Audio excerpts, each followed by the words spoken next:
Halo, perkenalkan, nama saya Risma. Di sini saya akan menjelaskan rangkuman materi mengenai akuntabilitas, nasionalisme, etika publik, komitmen mutu, dan anti korupsi. Langsung saja bisa kita mulai dari akuntabilitas. Akuntabilitas. Pertama-tama, apa sih yang dimaksud dengan akuntabilitas? Biasanya, akuntabilitas merupakan sebuah istilah yang memiliki hubungan sangat erat dengan ilmu akuntansi dan manajemen. Jadi, akuntabilitas itu adalah kewajiban pertanggungjawaban yang harus dicapai. Akuntabilitas merujuk pada suatu kewajiban individu, kelompok, atau institusi untuk memenuhi tanggung jawab yang menjadi amanahnya. Amanah seorang PNS adalah menjamin terwujudnya nilai-nilai publik. Berikut yang termaksud nilai-nilai publik. 1. Mampu mengambil pilihan yang tepat dan benar ketika terjadi konflik kepentingan antara kepentingan publik dengan kepentingan sektor, kelompok, maupun pribadi. 2. Memiliki pemahaman dan kesadaran untuk menghindari dan mencegah keterlibatan PNS dalam politik praktis. Kita sebagai PNS harus bersikap netral terhadap politik praktis. Lalu yang ketiga, memperlakukan warga negara secara sama dan adil dalam penyelenggaraan pemerintahan dan pelayanan publik, tanpa membedakan ras, suku, budaya, dan agama. Yang empat, menunjukkan sikap dan perilaku yang konsisten dan dapat diandalkan sebagai penyelenggara pemerintah, sehingga kita dapat menjadi panutan oleh masyarakat luas. Lalu yang kedua, kita akan membahas apa saja sih aspek-aspek akuntabilitas itu. Pertama, akuntabilitas adalah sebuah hubungan atau accountability is a relationship. Hubungan yang dimaksud adalah hubungan dua pihak antara individu, kelompok, institusi, dengan negara dan masyarakat. 2. Akuntabilitas berorientasi pada hasil atau accountability is result oriented. Hasil yang diharapkan dari akuntabilitas adalah perilaku aparat pemerintah yang bertanggung jawab, adil, dan inovatif. Dalam konteks ini, setiap individu, kelompok, institusi dituntut untuk bertanggung jawab dalam menjalankan tugas dan kewajibannya, serta selalu bertindak dan berupaya untuk memberikan kontribusi untuk mencapai hasil yang maksimal. Lalu, yang ketiga, akuntabilitas membutuhkan adanya laporan atau accountability requires reporting. Laporan kinerja merupakan perwujudan dari akuntabilitas. Dengan memberikan laporan kinerja berarti mampu menjelaskan terhadap tindakan dan hasil yang telah dicapai oleh individu, kelompok, institusi, serta mampu memberikan bukti nyata dari hasil dan proses yang telah dilakukan. 4. Akuntabilitas memerlukan konsekuensi, atau accountability is meaningless without consequences. Akuntabilitas adalah kewajiban. Kewajiban menunjukkan tanggung jawab dan tanggung jawab menghasilkan konsekuensi. Konsekuensi tersebut dapat berupa penghargaan atau sanksi. Lalu yang terakhir atau kelima, akuntabilitas memperbaiki kinerja atau accountability improves performance. Tujuan utama dari akuntabilitas adalah untuk memperbaiki kinerja PNS dalam memberikan pelayanan kepada masyarakat. Dalam pendekatan akuntabilitas yang bersifat proaktif atau proactive accountability, yang dimaknai sebagai sebuah hubungan dan proses yang direncanakan untuk mencapai tujuan yang telah ditetapkan sejak awal, penempatan sumber daya yang tepat, dan evaluasi kinerja. Selanjutnya akan saya bahas berapa penting sih akuntabilitas itu. Jadi, akuntabilitas merupakan prinsip dasar bagi organisasi yang berlaku pada setiap level atau unit organisasi sebagai suatu kewajiban jabatan dalam memberikan pertanggungjawaban laporan kegiatan kepada atasannya. Akuntabilitas merupakan kontrak antara pemerintah dengan aparat birokrasi, serta antara pemerintah yang diwakili oleh PNS dengan masyarakat. Kontrak antara kedua belah pihak tersebut memiliki ciri antara lain. Pertama, akuntabilitas eksternal, yaitu tindakan pengendalian yang bukan bagian dari tanggung jawabnya. 2. Akuntabilitas interaksi, merupakan pertukaran sosial dua arah antara yang menuntut dan yang menjadi bertanggung jawabnya. Lalu ketiga, hubungan akuntabilitas merupakan hubungan kekuasaan struktural, yaitu pemerintah dan publik, yang dapat dilakukan secara asimetris sebagai haknya untuk menuntut jawaban. Lalu, terdapat akuntabilitas publik yang terdiri dari dua macam, yaitu akuntabilitas vertikal dan akuntabilitas horizontal. Akuntabilitas vertikal adalah pertanggungjawaban atas pengelolaan dana kepada otoritas yang lebih tinggi, misalnya pertanggungjawaban unit-unit kerja atau dinas kepada pemerintahan daerah, kemudian pemerintah daerah kepada pemerintah pusat kepada MPR. Lalu ada akuntabilitas vertikal, yaitu membutuhkan pejabat pemerintah untuk melaporkan ke bawah atau ke publik, misalnya pelaksanaan pemilu, referendum, dan mekanisme akuntabilitas lainnya. Lalu bagaimana sih tingkatan dalam akuntabilitas? Akuntabilitas itu memiliki 5 tingkatan yang berbeda, yaitu akuntabilitas personal yang mengacu pada nilai-nilai yang ada pada diri seseorang seperti kejujuran, integritas, moral, dan etika. Lalu yang kedua ada akuntabilitas individu yang mengacu pada hubungan antara individu dan lingkungan kerjanya, yaitu antara PNS dengan instansinya sebagai pemberi kewenangan. 3. Akuntabilitas kelompok. Kinerja sebuah institusi biasanya dilakukan atas kerjasama kelompok, maka pembagian kewenangan dan semangat kerjasama yang tinggi antar berbagai kelompok yang ada dalam sebuah institusi memainkan peranan yang penting dalam tercapainya kinerja organisasi yang diharapkan. Lalu yang keempat, akuntabilitas organisasi. Akuntabilitas organisasi mengacu pada hasil laporan kinerja yang telah dicapai, baik pelaporan yang telah dilakukan oleh individu terhadap organisasi atau institusi maupun kinerja organisasi kepada stakeholder lainnya. Dan yang kelima, akuntabilitas stakeholder. Stakeholder yang dimaksud adalah masyarakat umum, pengguna layanan, dan pembayar pajak yang memberi masukan, saran, dan kritik terhadap kinerjanya. Jadi, akuntabilitas stakeholder adalah tanggung jawab organisasi pemerintah untuk mewujudkan pelayanan dan kinerja yang adil, responsif, dan bermartabat. Nasionalisme. Terdapat beberapa pengertian nasionalisme dari berbagai sudut pandang. Makna nasionalisme secara politis merupakan manifestasi kesadaran nasional yang mengandung cita-cita dan pendorong bagi suatu bangsa, baik untuk merebut kemerdekaan atau mengenyahkan penjajah maupun sebagai pendorong untuk membangun dirinya maupun lingkungan masyarakat, bangsa, dan negaranya. Nasionalisme dalam arti sempit adalah suatu sikap yang meninggikan bangsanya sendiri, sekaligus tidak menghargai bangsa lain sebagaimana mestinya. Sedangkan dalam arti luas, nasionalisme merupakan pandangan tentang rasa cinta yang wajar terhadap bangsa dan negara dan sekaligus menghormati bangsa lain. Nasionalisme sangat penting dimiliki oleh setiap pegawai ASN. Bahkan tidak sekedar wawasan saja, tetapi kemampuan mengaktualisasikan nasionalisme dalam menjalankan fungsi dan tugasnya merupakan hal yang lebih penting. Nasionalisme Pancasila adalah pandangan atau paham kecintaan manusia Indonesia terhadap bangsa dan tanah airnya yang didasarkan pada nilai-nilai Pancasila. Prinsip nasionalisme bangsa Indonesia dilandasi nilai-nilai Pancasila yang diarahkan agar bangsa Indonesia senantiasa menempatkan persatuan kesatuan, kepentingan dan keselamatan bangsa dan negara di atas kepentingan pribadi ataupun kepentingan golongan, menunjukkan sikap rela berkorban demi kepentingan bangsa dan negara, bangga sebagai bangsa Indonesia dan bertanah air Indonesia, serta tidak merasa rendah diri, mengakui persamaan derajat, persamaan hak dan kewajiban antara sesama manusia dan sesama bangsa, menumbuhkan sikap saling mencintai sesama manusia, dan mengembangkan sikap tenggang rasa. Etika publik. Etika cenderung dipahami sebagai refleksi atas baik, buruk, benar, salah yang harus dilakukan, atau bagaimana melakukan yang baik atau benar. Sedangkan moral mengacu pada kewajiban untuk melakukan yang baik atau apa yang seharusnya dilakukan.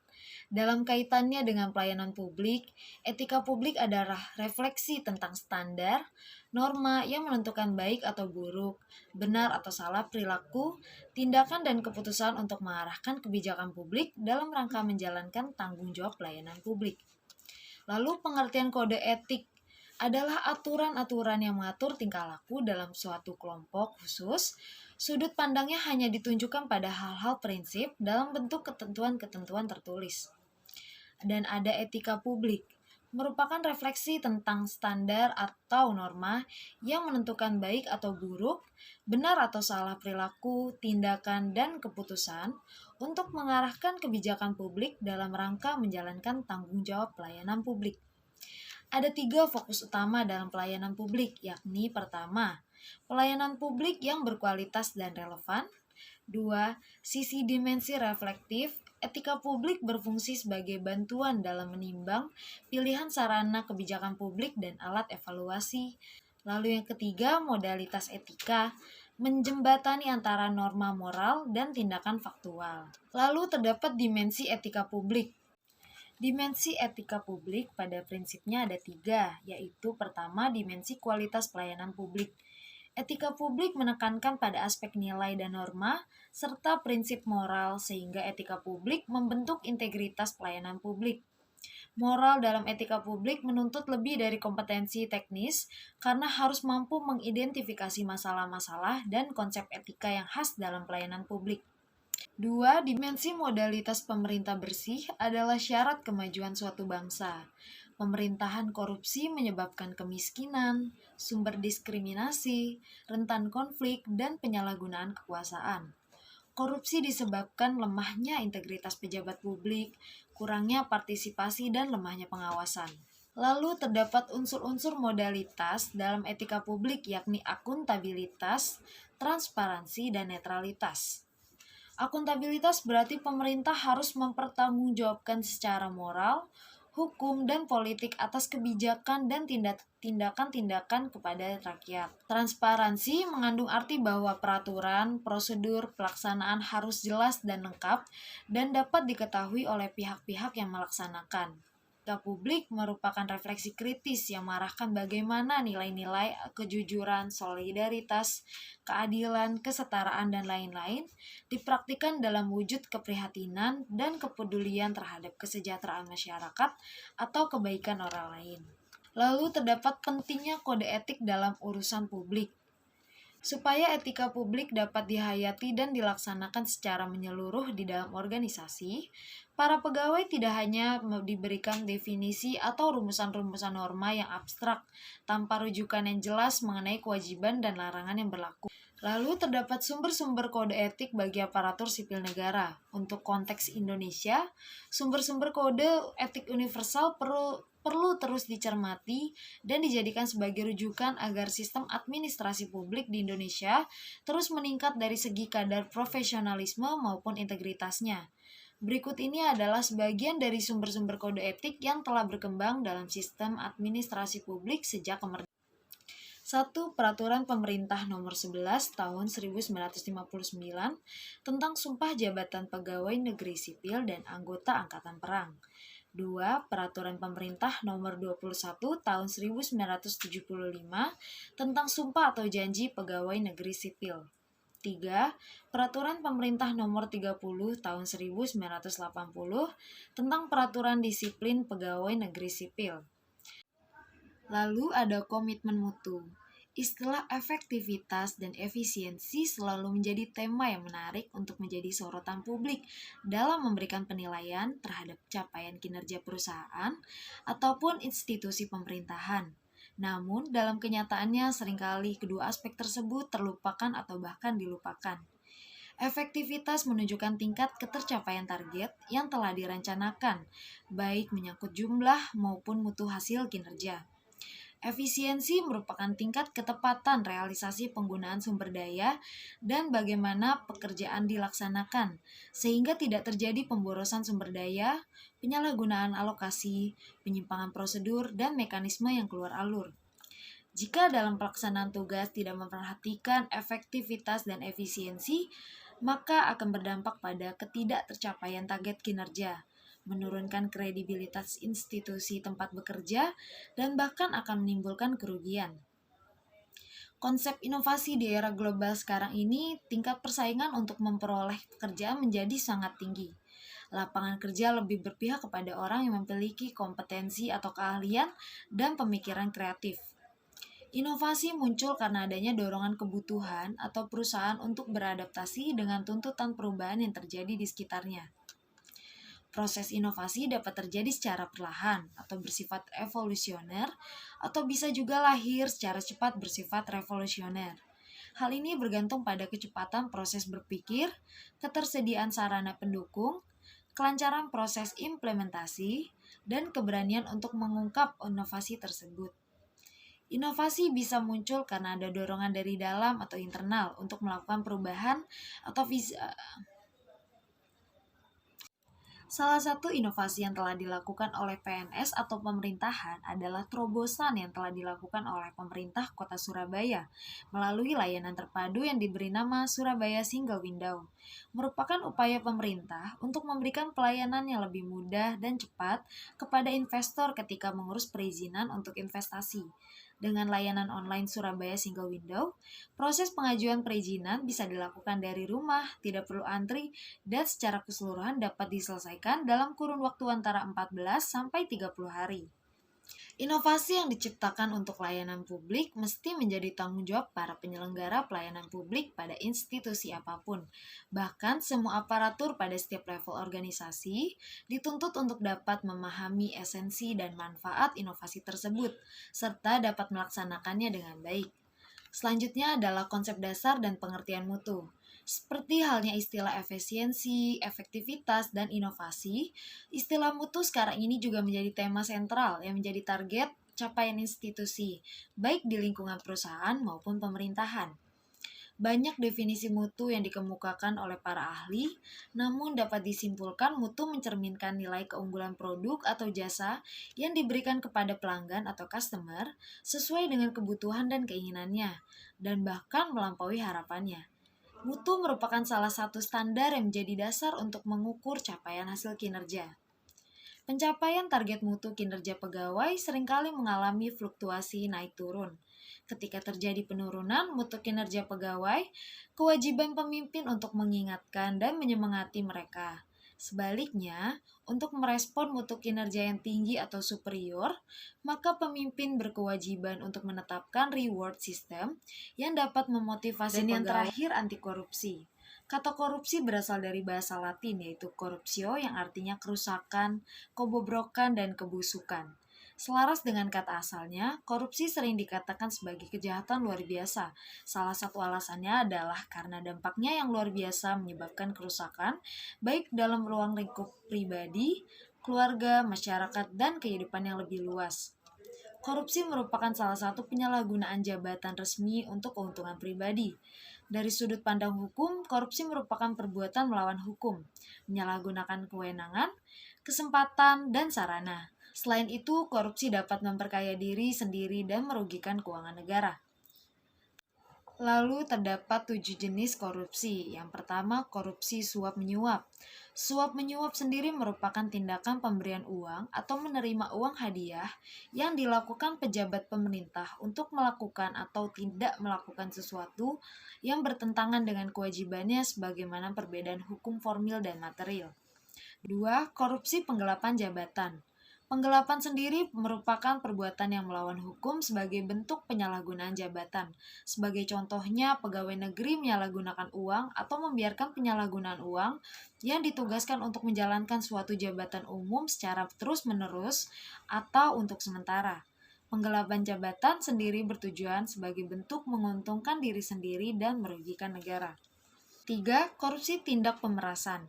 Korupsi tindak pemerasan dilakukan oleh pegawai negeri yang bertujuan untuk menguntungkan diri sendiri atau orang lain dengan cara melawan hukum dengan menyalahgunakan kekuasaannya dan dengan memaksa seseorang untuk memberikan sesuatu, membayar atau menerima pembayaran dengan potongan atau untuk mengerjakan sesuatu bagi dirinya sendiri. 4. Korupsi gratifikasi. Korupsi gratifikasi merupakan tindakan pemberian hadiah yang diterima oleh pegawai negeri atau penyelenggara negara dan tidak dilaporkan kepada KPK dalam jangka waktu 30 hari sejak diterimanya gratifikasi. Gratifikasi dapat berupa uang, barang, diskon, pinjaman tanpa bunga, tiket pesawat, liburan, biaya pengobatan, serta fasilitas-fasilitas lainnya. 5. Korupsi benturan kepentingan pengadaan, yang merupakan kegiatan yang bertujuan untuk menghadirkan barang atau jasa yang dibutuhkan oleh suatu instansi atau perusahaan Orang atau badan yang ditunjuk untuk pengadaan atau barang jasa ini dipilih setelah melalui proses seleksi yang disebut tender. 6. Korupsi perbuatan curang. Korupsi perbuatan curang seringkali dilakukan oleh TNI atau Polri, pemborong atau pengawas proyek. Akibat perbuatannya tersebut mengakibatkan kerugian bagi orang lain atau terhadap keuangan negara, atau yang dapat membahayakan keselamatan negara pada saat perang. Lalu yang terakhir, korupsi keuangan negara. Pasti kita sudah sering mendengar korupsi keuangan negara. Korupsi yang mencari keuntungan dan sebagai tindak melawan hukum ini biasanya dilakukan bagi mereka yang sering menyalahgunakan jabatan. Contoh dari korupsi uang ini yaitu mengambil keuntungan dari pembayaran pajak, misalnya pembayaran sekian namun dibayarnya sekian. Niat, semangat, dan komitmen anti korupsi. Kesadaran anti korupsi yang telah tertinggi adalah menyentuh spiritual accountability. Apalagi ketika menyadari bahwa dampak korupsi itu tidak sekedar merugikan keuangan negara, namun ada kaitannya dengan kerusakan kehidupan. Spiritual accountability yang baik akan menghasilkan niat yang baik, yang akan menghasilkan visi dan misi yang baik. Selanjutnya akan diterjemahkan dalam usaha yang terbaik untuk mendapatkan hasil yang terbaik. Kualitas spiritual accountability yang baik secara otomatis membuat manusia berhati-hati atas akibat perbuatannya kepada manusia dan alam pada umumnya, atau menjadi manusia yang amanah, berempati, dan santun. Dan dengan sendirinya mendorong manusia berusaha menjadi sebaik mungkin dalam bekerja, bersabar, dan mensyukuri nikmat Tuhan, dan mewujudkan dengan setiap tingkah dan lakunya. Lalu, identifikasi nilai dasar anti korupsi bersama KPK dengan para pakar telah melakukan identifikasi nilai-nilai dasar anti korupsi, dan terdapat nilai dasar anti korupsi sebagai berikut. Pertama, jujur, 2 peduli, 3 mandiri, 4 disiplin, 5 tanggung jawab, 6 kerja keras, 7 sederhana, 8 berani, dan 9 adil.